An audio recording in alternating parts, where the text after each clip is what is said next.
Hello guys, good evening guys. तो चलिए, I hope कि आप सभी लोग अच्छे हो गए। तो ये वीडियो मैं दो दिन पहले बनाने वाला था, लेकिन यार कुछ घर के प्रॉब्लम की वजह से थोड़ा बहुत समझ रहे हो ना। तो मैं ये सब चीज़ में लगा हुआ था, तो थोड़ा मेंटली उस तरह से फ्री नहीं लग रहा था, इसी वजह से मैं नहीं बना पा रहा था। तो चलिए, मैं बहुत सारा देख रहा हूँ ना कि मैं ये चीज़ ना कि बहुत सारे लोग ने जो कोर जो इलेक्ट्रिकल के जो जो भी सब्जेक्ट है ना, उसमें बहुत ज़्यादा प्रॉब्लम फेस कर रहे हैं।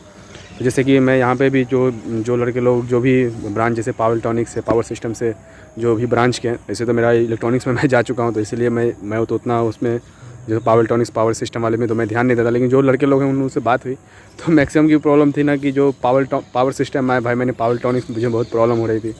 जो लोग पावर इलेक्ट्रॉनिक्स में उधर प्रॉब्लम हो रही थी, तो मुझे लगा यार चलो ये सब चीज़ मैं देखता हूँ। ऑनलाइन भी बहुत सारे लोग जो अभी फेस कर रहे हैं ना कि भाई ये जो भी कोर सब्जेक्ट है ना, उसमें नहीं हो पा रही, मतलब कमांड नहीं हो पा रही है, कैसे पढूँ, किस तरह से करूँ, नहीं हो पा रही है। तो देखो, सबसे पहले मैं आपको पावर इलेक्ट्रॉनिक्स से बताता हूँ कि पावर इलेक्ट्रॉनिक्स से कैसे आप प्रिपरेशन करो। क्योंकि ना पावर इलेक्ट्रॉनिक्स अगर आप अच्छे से करते हो ना, तो मतलब ईजी हो जाएगी आपके लिए और अच्छे से मार्क्स आएगी। इस बार आप 2024 का ही पेपर देख लो, देखो सब पेपर जैसा तैसा था, लेकिन पावर इलेक्ट्रॉनिक्स अगर अच्छे से करते हो ना तो अच्छा आराम से बन जाएगी। जैसे कि मेरा ये कि पावर इलेक्ट्रॉनिक्स में मैंने सारा क्वेश्चन अटैम्प्ट किया, मेरा सारा क्वेश्चन सही हुआ।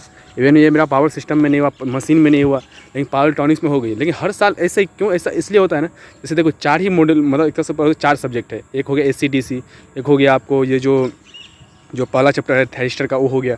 और ये हो गया एक आपका जो बक बूस्ट कन्वर्टर हो गया। एक हो गई आपकी जो लास्ट वाली है वो क्या है, वो हो गई 4। तो उसमें जैसे बक बूस्ट का मैं लेता हूँ, तो बक बूस्ट में क्या है, देखो कितना सिंपल, अगर आप अच्छे से आप कैलकुलेटिव पार्ट समझ लेते हो ना, अच्छे से निकालना समझ, एक ही प्रोसीजर लगता है सारा में, एक ही जैसे एक ही पर हो, हर में प्रोसीजर, खाली बस आपको मेथड ध्यान रखना है।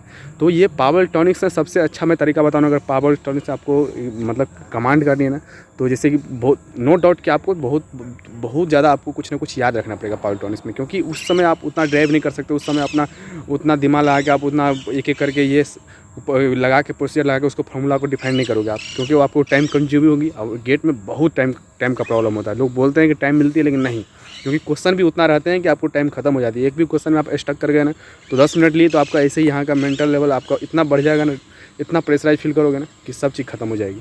तो इसीलिए थोड़ा बहुत याद रखना है। याद रखने का तरीका मैं बताऊँ ना, बेस्ट वे जिससे मैं याद करता हूँ कि मतलब अभी भी मेरे से पूछो ना पावर इलेक्ट्रॉनिक्स को, मैं हर फार्मूला आपको एक एक करके बता दूंगा, क्योंकि मैंने इस तरह से याद किया। याद करने का तरीका है ना कि आप जब पढ़ते हो ना, तो एक काम करो ना कि आप अच्छे से उसी फार्मूला को ना, मतलब जितना बार हो सके, जैसे कि ऐसे ना 2 बार 4 बार 5 बार ऐसे दिमाग में रटते भी रहो और दिमाग में लिखते रहो, उस फार्मूला को लिखते रहो। अगर एक बार लिखोगे, जब आप एक बार किए, दूसरा बार लिखोगे, तीसरा बार लिखोगे, वो इतनी दिमाग में आपकी फेच हो जाएगी ना, जब आप करोगे ना क्वेश्चन, तो ऑटोमेटिक आपकी ब्रेन और हाथ दोनों एक साथ चलने लगेगा। ये लिखा था मैंने, ये लिखा था, समझ रहे हो आप? तो उस तरीके से आप कर सकते हो। तो ये बेस्ट है, आप करके देखो, आप मुझे रिजल्ट बताना है।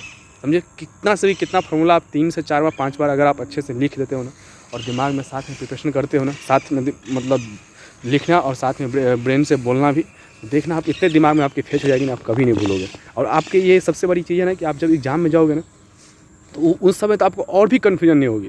तो ये सबसे बेस्ट तरीका है। पावर इलेक्ट्रॉनिक्स में बहुत कुछ ऐसा है कि आपको थोड़ा बहुत याद रखना ही पड़ेगा, इसमें नो डाउट। आप इतना सारा चीज़ सभी बोले, बहुत सारे टीचर बोलते हैं कि यार चलो प्रोसीजर से करो, ठीक है प्रोसीजर से कर सकते हो आप, लेकिन फिर भी ना उस तरीके से ना आप वहाँ पे टाइम अगर आपकी कंज्यूम करोगे ना, तो आपको प्रेशर आएगी तो जैसे लगे यार क्या हो रहा है। एक बार आप एंजाइटी आपको हुआ, समझ लो आपका पेपर मतलब उस लेवल, जिस लेवल से आपका जाना चाहिए उस लेवल से आप नहीं कर पाओगे परफॉर्म। तो इस वजह से मैं बोल रहा हूँ कि बहुत कुछ आपको रटना पड़ेगा, नो डाउट। लेकिन वही रटने का तरीका बताया ना कि आप अच्छे से उसको, जैसे कि ये बक वाले कन्वर्टर सब में क्या है कि आप अच्छे से प्रोसीजर समझो, एक एक करके हो जाएगा। जैसे इसका ही ले लो, ये इन्वर्टर, हाँ इन्वर्टर का ले लो, इन्वर्टर में भी ईजी क्वेश्चन है, उसमें भी आप बस प्रोसीजर याद रखो, बस हो जाएगी। और ये AC/DC में है, उसमें फार्मूला बस थोड़ा बहुत फार्मूला है, उसको दिमाग में बैठा के आप अच्छे से करो, वो भी हो जाएगी आपको, ठीक है। तो बस थोड़ा बहुत आपको सिक्वेंसली पढ़ना है। और ये पावर इलेक्ट्रॉनिक्स, जैसे कि आप इलेक्ट्रिकल में हो यार, तो पावर इलेक्ट्रॉनिक्स, पावर्स, ये सब चीज़ आपको छोड़ना नहीं आना चाहिए। क्योंकि मैं देखा नहीं लगा था भाई, मैंने पावर इलेक्ट्रॉनिक्स पढ़ा ही नहीं, क्योंकि मेरे को उसको समझ में ही नहीं आ रहा था। नहीं, ऐसा नहीं है, पावर इलेक्ट्रॉनिक्स बहुत ही इंटरेस्टिंग सब्जेक्ट है। आप अच्छे से करते हो लॉजिकली, मुझे भी स्टार्टिंग में लगा था। लेकिन देखो मैं बता ना, पावर इलेक्ट्रॉनिक्स में पावर सिस्टम का, पावर इलेक्ट्रिक मशीन का क्वेश्चन नहीं कर पाया, लेकिन मैंने पावर इलेक्ट्रॉनिक्स का कर दिया। क्योंकि हर साल ऐसा ही रहता है, क्योंकि उससे बक बूस्ट कितना वो लोग हाई, मतलब किस तरह का प्रोफाइल बनाएंगे, किस तरह के क्वेश्चन का हाई लेवल बढ़ाएंगे, वही ना डालेंगे कहीं से, बस घुमा फिरा देंगे। तो बस आपको घूमना फिरना, तो आप इससे अच्छे sequentially her cheese step by step करोगे ना, ऑटोमेटिक आपकी आ जाएगी, ठीक है। तो चलिए फिर, अभी जैसे देखिए मैं यहाँ पे आया था तो शूट कर लिया था। तो चलिए और भी कुछ होता है तो मैं एक एक सब्जेक्ट करके मैं बातें करूँगा आप लोगों से। तो लगे मुझे कि जो भाई कुछ फ्रूटफुल है चीज़ें, तो मैं हर चीज़ में आप लोगों को बताऊँगा, ठीक है। तो चलिए, अभी मैं जैसे कि बताया 2 दिन से मैं बहुत डिस्टर्ब चल रहा था, इसी वजह से मैं नहीं वीडियो डाल पा रहा था। मैं तो ये सोचा था कि बहुत पहले ही चीज़ करूँ। जो भी चीज़ आपको लगे ना कि भाई मुझे और भी जानना है कुछ, तो आप लोग बेहिचक आप लोग कमेंट करो, और कोशिश करूँगा कि मैं जैसे ही हो, मैं कभी भी, जैसे मैं अभी देखो अभी थोड़ा बहुत मैं कोडिंग कर रहा था, तो कोडिंग करके आया था, चलो भाई यहाँ पे मुझे लगा कि रुक के चलो आप लोगों से कुछ बातें कर लेता हूँ, ठीक है। तो उस चीज़ को मैं कर लिया। तो बस अभी पढ़ो, अभी अच्छे से आप करो, अभी समय है आपके पास, बहुत अच्छा समय है, और अच्छे से इस चीज़ को आप इम्प्लीमेंट कर सकते हो। और बट मोटिवेटेड रहो यार, अभी सबसे ज़्यादा बड़ी बात है ना, पढ़ाई से ज़्यादा ना अपने आप को मोटिवेट रखना बहुत ज़रूरी है, क्योंकि लास्ट में होती है बहुत सारा मतलब चीज़ें आने लगती है दिमाग में, उस चीज़ को भी कंट्रोल करना है और साथ में स्टडी भी करनी है, तो ये सबसे बड़ी बात है। चलिए फिर हम चलते हैं हॉस्टल, ठीक है। तो यही प्ले ग्राउंड सब है, देखो हैरी और खिला के बहुत अच्छे सब खेलते हैं। अभी तो छुट्टी चल रही है तो बहुत सारे, नहीं तो यहाँ पे हमेशा भरे रहते हैं, देख रहे हो आप। तो ये सब चीज़ें अच्छी है, बस आओ आप लोग यार, जो भी कुछ ना कुछ अच्छे से करोगे ना शिद्दत से, मैं आपको गारंटी देता हूँ कुछ ना कुछ आपको ज़रूर मिलेगा, ठीक है। थोड़ा बहुत मेहनत करना पड़ेगा नो डाउट, लेकिन ज़रूर कुछ ना कुछ आपको, अगर अच्छे से लगे रहते हो लास्ट तक, तो इवन कुछ ना कुछ आपको ज़रूर मिलेगा। और चलिए जैसे भी हो, मैं इतना सारा एक्सपीरियंस किया तो मैं तो हूँ आप लोगों को हेल्प करने के लिए, कुछ भी प्रॉब्लम हो आप लोग ज़रूर कमेंट करो, और अच्छे से बस अभी प्रिपरेशन करो, ठीक है भाई। गेट 2025 से फोकस करो, और कुछ नहीं अभी बस, और पहले गेट दो, उसके बाद से बात करेंगे, ठीक है। चलिए फिर मिलते हैं, तब तक के लिए बाय, थैंक